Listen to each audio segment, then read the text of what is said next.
નમસ્કાર, ગુજરાત 18 લાઈવમાં આપનું સ્વાગત છે। વડોદરાના સરસયાજી નગરગૃહ ખાતે દીપકભાઈ વસાઈવાળા દ્વારા લિખિત પુસ્તકોનું સંતો મહંતના હસ્તે વિમોચન કરાયું।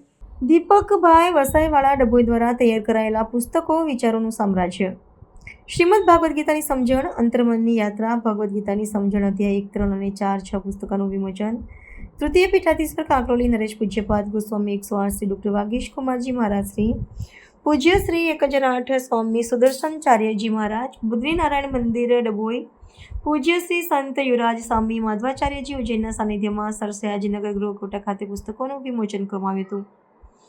દીપ પ્રાગટ્ય કરતા પૂજ્ય શ્રી ડૉક્ટર વાગીશ કુમારજી મહારાજ શ્રીએ જણાવ્યું હતું કે સુંદર પુસ્તકોનું નિર્માણ સાચે જ મિત્રો સમાન છે। આજના યુવકો માટે શ્રીમદ ભાગવદ ગીતાને સમજાવવી ખૂબ અઘરી છે।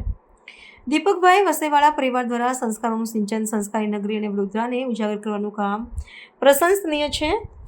જીવના ઉદ્ધાર માટે પ્રભુ સ્મરણ જરૂરી છે, જેના પર પ્રભુની અને ગુરુની કૃપા હોય તેને અવરોધો નડતા નથી। દીપકભાઈ પરિવાર દ્વારા તૈયાર કરાયેલ પુસ્તકો આજની યુવા પેઢીને સમાજની સાચી જ પથદર્શક માર્ગદર્શક બની રહેશે અને આવા કાર્યક્રમ દ્વારા શ્રીમદ ભાગવત જેવા પુસ્તકોનું પણ ભવિષ્યમાં વિમોચન કરે તેવા શુભ આશીર્વાદ પાઠવ્યા હતા।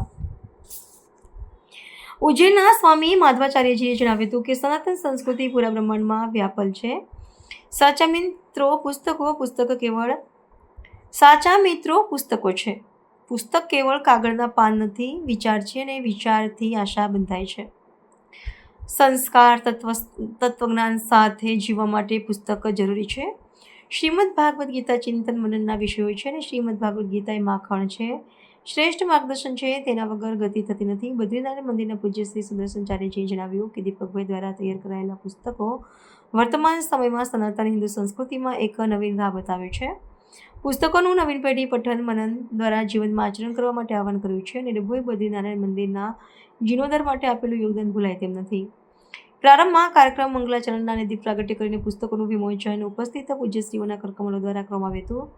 દીપકભાઈ વસાઈવાળાએ પ્રાસંગિક પ્રવચન કરીને ઉપસ્થિત મહાનુભાવોને આવકારીને વિશિષ્ટ સન્માન કરવામાં આવ્યું હતું। આભાર વિધિ દીપકભાઈની દીકરી ખ્યાતિએ કરી હતી। ખૂબ વિશાળ જનસંખ્યામાં વૈષ્ણવો ઉપસ્થિત રહ્યા હતા। ઘરે લઈ જાય અને એમના બાળકોની કોઈ સમસ્યા હોય તો એ પુસ્તકને અવશ્ય વાંચે। એમાં એમણે જે રીતે રજૂઆત કરી છે અને આજનો યુવાન જેટલો દુખી છે ને કદાચ કોઈ દુખી નથી, અને એનું દુઃખનું કારણ છે અતિશય મહેચ્છા, ઓવર એમ્બિશિયસ જે છે એ એમને દુખી કરે છે। અને દીપકભાઈએ એનું બહુ જ ધ્યાન રાખ્યું છે કે દુખી થવાનું કારણ શું, એ કારણને પકડીને એમને આખી વાતને જે રીતે સમજાઈ છે, ખરેખર હું તો દીપકભાઈને આજે ધન્યવાદ આપવા જ આવ્યો હતો।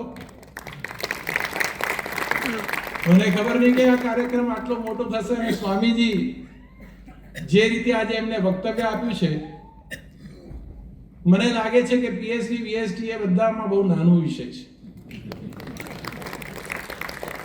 અને અમે લોકો તો ઘણા સ્ટેજો પર મળતા જ હોઈએ છીએ એટલે એકબીજાથી પરિચિત છીએ,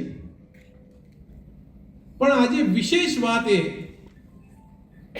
કે ભગવદ ગીતા જલ્દી આવવું પણ જરૂરી છે અને ઘણી વખત મોડું આવવું પણ જરૂરી છે। એ વકીલના વ્યવસાયની મહત્વતા છે।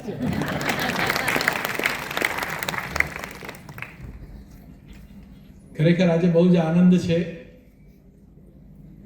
કે ભગવદ ગીતા જેવા વિષય પર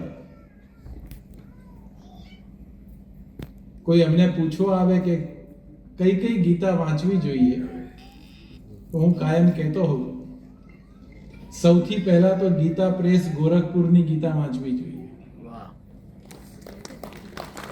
બીજું અમે કહેતા હોઈએ લોકમાન્ય તિલકની ગીતા વાંચવી જોઈએ। ત્રીજી વાત અમે કહેતા હોઈએ કે વિનોબા ભાવેની ગીતા વાંચવી જોઈએ। અને હવે એવું લાગે છે